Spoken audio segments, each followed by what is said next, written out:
আমার জায়গা থেকে আমি বলবো যে আমি যত ওয়ার্কশপ অ্যাক্টরের প্রিপারেশন সব কিন্তু হওয়ার পরে শুরু করছি। না এইভাবে ভাবে না, কোনো কাজ করতে গেলে তখন মনে হয় না যে ও আমাকে সেকেন্ড টাইম নিবে, এই জন্য আমি ধাওয়া সাকসেসের পরে যোগাযোগ হয়নি। না না মানে না, আমি তো রোহিত আমার করার কথা ছিল না। রোহিত এটা মানে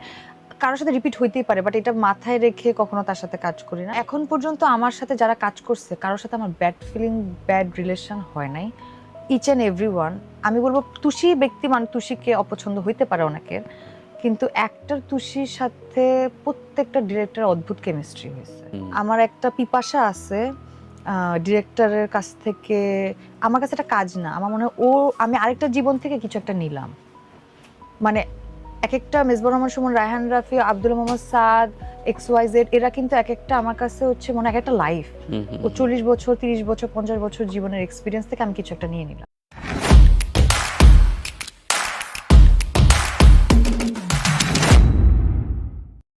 আমার প্রমাণের বিষয় আছে, আমি আগে এই গুলতি চরিত্রটা হয়ে উঠতে পারবো কিনা। প্রথমত হিউম্যান কি হিউম্যান না এটাই। আর আমার প্রথম ডিফারেন্ট ক্যারেক্টার করা, মানে প্রথম অ্যাক্টর হিসেবে পারফর্ম করার প্রথম ক্যারেক্টার গুলতি। আচ্ছা, ওটা রিলিজ হয়েছে পরে, বাট আমি 19 সালে শুট করছি। সো ওইটার জন্য আমার 1 বছর, এখন এত সময় লাগে না একটা ক্যারেক্টারের জন্য প্রিপেয়ার্ড হইতে, কিন্তু ওই সময় তো আমি 1 বছর ধরে ওই ক্যারেক্টারের মধ্যে বসবাস করি। হাওয়ার পরে আমার হাওয়ার যে গ্রুমিং, আমাদেরকে যে ফ্রেশ যারা ছিলাম আমরা ওইখানে, ওরা তো এখন সব দেখি যে সবাই এখন অ্যাক্টর হয়ে গেছে এবং ভালো করতেছে। আমি যদি রিজভির কথা বলি, সোহেলের কথা বলি, রাজের কথা বলি, সমস্ত আমরা তো একসাথে তখন একটা বাঞ্চ অফ ফ্রেন্ডস আমরা হাওয়াতে ইনক্লুড হলাম, এবং তখন আমাদের প্রথম মানে গ্রুমিং করা এবং বের হয়ে তারপর আমার জায়গা থেকে আমি বলবো যে আমি যত ওয়ার্কশপ অ্যাক্টরের প্রিপারেশন সব কিন্তু হাওয়ার পরে শুরু করছি। মানে এক ধরনের গ্রুমিং সেশন যেটাতে আমি অনেক কিছু ক্যারিয়ারের টার্নিং পয়েন্ট হাওয়া বলা যায়। ডেফিনেটলি না এইভাবে ভাবে না, কোনো কাজ করতে গেলে তখন মনে হয় না যে ও আমাকে সেকেন্ড টাইম নিবে, এই জন্য আমি ধাওয়া সাকসেসের পরে যোগাযোগ হয়নি। মানে আমি তো রোহিত আমার করার কথা ছিল না। রোহিত এটা মানে কারোর সাথে রিপিট হইতেই পারে, বাট এটা মাথায় রেখে কখনো তার সাথে কাজ করি না। আমার মনে হয় যে আমি চেষ্টা করছি যার সাথে যখনই কাজ করি না কেন, সে যেমনই ডিরেক্টর হোক না কেন, আমার মনে হয় অ্যাজ অ্যান অ্যাক্টর ও যাতে আমাকে, এটা আমার অ্যাক্টর হিসেবে দাবি, আমি কারোর সাথে কাজ করতে গেলে আমি যেমন চাই কিছু নিতে, ওই মানুষ থেকে কিছু না কিছু আমি নিয়ে ফিরি ঘরে। আমি চাই ও আমাকে মনে রাখো। এবং এখন পর্যন্ত আমার সাথে যারা কাজ করছে কারোর সাথে আমার ব্যাড ফিলিং, ব্যাড রিলেশন হয় নাই। ইচ অ্যান্ড এভরি ওয়ান, আমি বলবো তুষি ব্যক্তি মানে তুষিকে অপছন্দ হইতে পারে অনেকের, কিন্তু অ্যাক্টর তুষির সাথে প্রত্যেকটা ডিরেক্টর অদ্ভুত কেমিস্ট্রি হয়েছে এখন পর্যন্ত সোফার। কারণ এটা না একা একা হয় না। আমিও যেমন আমার একটা পিপাসা আছে ডিরেক্টরের কাছ থেকে, আমার কাছে এটা কাজ না, আমার মনে হয় ও আমি আরেকটা জীবন থেকে কিছু একটা নিলাম। মানে এক একটা মেজবুর রহমান সুমন, রায়হান রাফি, আব্দুল মোহাম্মদ সাদ, XYZ, এরা কিন্তু এক একটা আমার কাছে হচ্ছে মনে এক একটা লাইফ। ও 40 বছর, 30 বছর, 50 বছর জীবনের এক্সপিরিয়েন্স থেকে আমি কিছু একটা নিয়ে নিলাম, ওর কাছ থেকে কিছু একটা নিয়ে নিলাম। তখন হয় কি, আমি এরকম কিছু নিয়ে নিয়ে আমি আরেকটা মানুষ হচ্ছি। আমি চাই বরঞ্চ আমাকে ও কতটুকু চাচ্ছে অ্যাজ অ্যান অ্যাক্টর, ও কি আমার সাথে কাজটা করে মজা লাগছে, তাহলে না ও পরে। এবার আমি তো ওইটা চাই যে ডিরেক্টর থেকে আমাকে তো অনেক না খুঁজছে, আমি মানে আমাকে প্রায়োরিটি দিয়ে আমাকেও তুমি যে আমার সাথে, মানে আমি যেমন ডিরেক্টরের জন্য প্যাশনেট, ও আমার কাছে গড। ডিরেক্টরও আমাকে এটা ফিল করাইতে হবে যে তোমার সাথে আমি জার্নিটা দিতে চাই, লেটস ডু ইট। মানে এই ফিলিংটা ওই অপর পাশে এখানে তো উইন উইন সিচুয়েশনের খেলা। না করব আমি ফিল্মোগ্রাফি দেখলে বোঝা যায় না। মানে না রং। আমি একটু আপনাকে বলি ভাইয়া, আমি যখন শুরু করছি তখন ওই যে বললাম যে নাচে গানের সিনেমা বা একটা নায়কের সাথে ডেবিউ হবে কোনো বড় নায়ক, এই টাইপেই হচ্ছিল যে তুমি কার নায়িকা হবে এবার, মানে এই ধরনের কথা হতো আর কি। আমি তখন চাইছি অ্যাক্টর হিসেবে নিজেকে প্রমাণ করতে, আর ওই স্কোপ খুঁজছিলাম যে সিনেমাতে আমি অ্যাক্টর হিসেবে নিজেকে প্রমাণ করতে পারবো, এক্সপিরিয়েন্সও হবে আমার। ওই টাইপের কাজ আমি করে ফেলছি বেশ কিছু। প্রত্যেক সময় একই গ্রাফ থাকবে না, তাহলে আমি টাইপড অ্যাক্টর হব। আমার এখন প্ল্যানিং ডিফারেন্ট, কিন্তু আমি তো শাড়ি উড়ায় নাচতে চাই, বাট আমার যেটা পার্সোনালি পছন্দ, আমার ভিজুয়াল আমার কাছে ইম্পর্টেন্ট অ্যাজ অ্যান অ্যাক্টর। মানে আমার বাজে ভিজুয়াল হইলে আমি এটা, মানে বাজে ভিজুয়াল মানে ক্রাফটেড ফিল্ম না, বা মানে ওই সমস্ত কিছু দুর্দান্ত হইতে হবে। হ্যাঁ, মানে কমার্শিয়াল ফিল্ম করলেও সেটা খুবই ঠিকঠাক ফিল্ম হইতে হবে, যেখানে ডিরেক্টর মানে ওই ফিল্মটার জন্য ওইটা সবকিছু পারফেক্ট। মানে director, writing, visual, song, story also শুধু নাচলে মানে আমি শুধু ওই কমার্শিয়াল এলিমেন্ট হবে কেন এখন তো আমি প্রেসার কুকারটা আমরা ডেভেলপ করছি প্রেসার কুকার আমি শুধু আর এখন তো ওরকম না আমি এটা অনেক আগের থেকে করতেছিলাম যে অ্যাক্টিং এর বাইরে ওটা তো অনেক বছর প্র্যাকটিস আমি অনেক কিছুর সাথে ইনভলভ থাকি যে থাকি বলতে কি আমার সাথে যদি ডিরেক্টর বা টিমের সিং থাকে বা স্পেসটা আমি পাই তাহলে আমি একদম শুরুর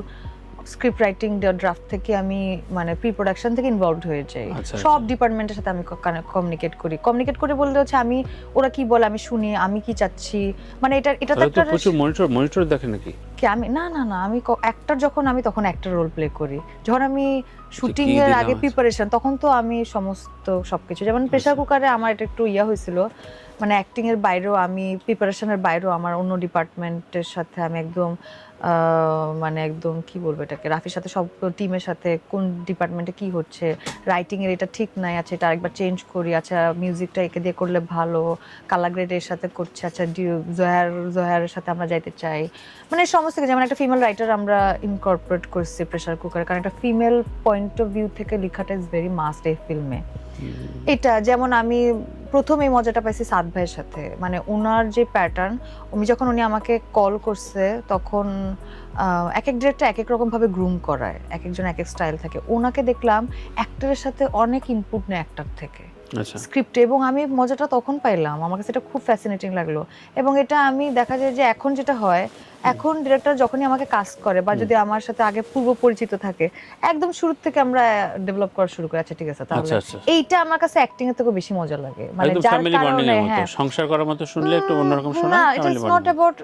সেইটা মানে ধরেন পুরো টিমে অ্যাক্টররা বাদে সব ডিপার্টমেন্ট কিন্তু আগে থেকে প্রি প্রোডাকশনে ইনভলভ থাকে এক্সেপ্ট অ্যাক্টররা কিন্তু অ্যাক্টরদের যদি থাকে সেটা আরো বেশি আমাদের ডিরেক্টররা তাদের আইডেন্টিটি খুঁজতেছে ওরা মাত্র প্র্যাকটিস করতেছে আমাদের ইন্ডাস্ট্রি তো সত্যি কথা আমাদের ইন্ডাস্ট্রি একটা সময় ছিল যখন সারেং বোটো ওসব হইতো তখন আমাদের একটা ল্যাঙ্গুয়েজ তৈরি হয়েছে এরপর একটা গ্যাপ বিশাল গ্যাপ এখন তো মনে হয় যে এখন আবার সেটার হওয়ার আমরা কোন ফিল্মটাকে বলবো মানে কোন ফিল্মকে বলবো যেটা বাংলাদেশি ফিল্ম এটা মনে হয় এখন সবাই এটাই সার্চ করছে যেটা খুবই ইম্পর্টেন্ট মানে এই দেশের কিন্তু এখনো ফিল্ম ল্যাঙ্গুয়েজ বা ফিল্ম তৈরি হয় না আমি যখন থেকে শুরু করছি তখন থেকে ফিল্মের জায়গাটা দেখছি এখন তো এটা অনেক গ্রোথটা খুবই উপরের দিকে যাচ্ছে এখন আমি হোপফুল এখন মানে কি আমি আগে থেকে হোপফুল ছিলাম যখন কোনো কিছু হচ্ছিল না তখন হোপফুল ছিলাম কারণ আমি দেখতেছিলাম আমাদের ডিরেক্টর অনেকদিন ধরে তৈরি হচ্ছে আমি ওদেরকে বলবো না যে আমাদের অনেক অবস্ট্রাগল আমাদের প্রথমে হল বিজনেস করার মতন কোনো কিছু নাই আমরা যা করতেছি শুধুমাত্র প্যাশনে আর কিচ্ছু নাই সো প্যাশন থেকে এতটুকু করা গেলে যদি সাপোর্ট বা প্রপার বিজনেস প্রপার যদি এখানে জায়গাটা তৈরি হয় তখন আমি বলবো যে আমরা অনেকের থেকে বেটার মানে আমাদের ডিরেক্টররা নেক্সট আপনি দেখেন 10 বছরের মধ্যে আমাদের অস্কার পেয়ে যাবে আমি শিওর আমি এটা কোনো নিঃসন্দেহে এটা হবে সো এবং যেটার কথা বলো না ফিল্ম ল্যাঙ্গুয়েজ সেটা খুব দ্রুত দেখবেন যে তৈরি হয়ে গেছে হ্যাঁ এটা হবেই আচ্ছা হওয়ার পথে এবার একটু প্রেসার কুকারে আসি প্রেসার কুকার নিয়ে কথাই বলছি না প্রেসার কুকারে আমার একটা জানার বিষয় যে এই যে আন্ডারটোনের কথা বলা এটা কি রাফির ইনপুট ছিল নাকি তোর অ্যাডাপ্টেশন কোনটা আচ্ছা আমরা হচ্ছে প্রথমে দুইটা মানে আমার চরিত্রটা রেশমা নাম যে পাখি হয়ে ওঠে দুইটা লেয়ার আছে ক্যারেক্টারে আমরা প্রথমে রেশমা নিয়ে কাজ করতেছিলাম রাফি আমাকে বলছে তুমি পাখিকে রিসার্চ করো বেশি কারণ তুমি রেশমা পেরে যাবে এটা ওর কাছে মনে হয়েছে তো এখন এরকম আমরা তো অনেকদিন রিহার্সাল চলতেছে অনেকে রিহার্সাল করতেছি এক এক ক্যারেক্টারের এক একটা জিনিস ঠিক হচ্ছে যে ও এটা করবে এই ক্যারেক্টারটা চাটগাঁয় ভাষায় কথা বলে বা ওর ম্যানারিজম এটা তো এখন রেশমাকে আমরা কিভাবে সাজাবো রেশমার লুক অ্যান্ড ফিল হয়ে গেছে রেশমাকে দেখতে রেশমার মতো লাগতেছে কিন্তু কথা এখন রাফি বলতেছে যে যেটা হয় আর কি যে কোনো আঞ্চলিক ভাষা হইলে ভালো আঞ্চলিক ভাষা কি হবে এখন এত অল্প সময় নতুন একটা আঞ্চলিক ভাষা শেখার মতো টাইম আমার নাই আর যেটা করবো সেটা খুবই ফ্লুয়েন্ট হতে হবে আদারওয়াইজ যেটা হবে না নাহলে আমি এটা স্কিপ করবো না তখন আমাকে প্রথমে নোয়াখালী যখন বলছে আমি খুব মানে নোয়াখালী ভাষাটা এত কমেডি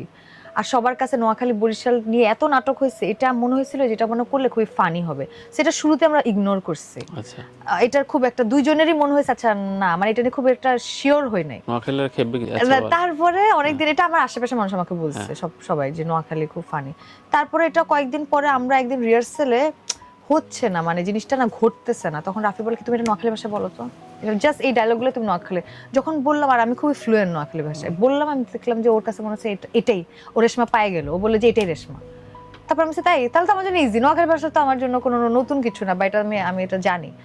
তখন জাস্ট আমি ওই ভাষায় কথা বলা শুরু করলাম এবং ক্যারেক্টারটা অদ্ভুত ক্লিয়ার হয়েছে এবং কোনো একটা মানুষ বলে নাই নোয়াখালী ভাষা ও কাছে খুবই কমেডি লাগছে, মানে ও ইন্টেন্স হইতে পারে না, রেশমার সাথে ফলো করতে পারে, এটা হয় নাই। তো আমার মনে হচ্ছে যে না, ভাষা যাই হোক, তুমি যদি আসলে এটাকে বিলিভ করো, ফানি হইতে বলে ফানি হবে। তুষির বেসিক থ্রোয়িং এর থেকে কাজ করতে আমার মজা লাগে। দুই চার লাইনে ওই টোনে কথা বল না একটু। কি আমি কি করতে মানে আন্নারে কই আন্নার শোতে আসি, আমার টেনশন লাগি জানার কাছে। আমি বলতে পারবো ঘন্টার পর ঘন্টা।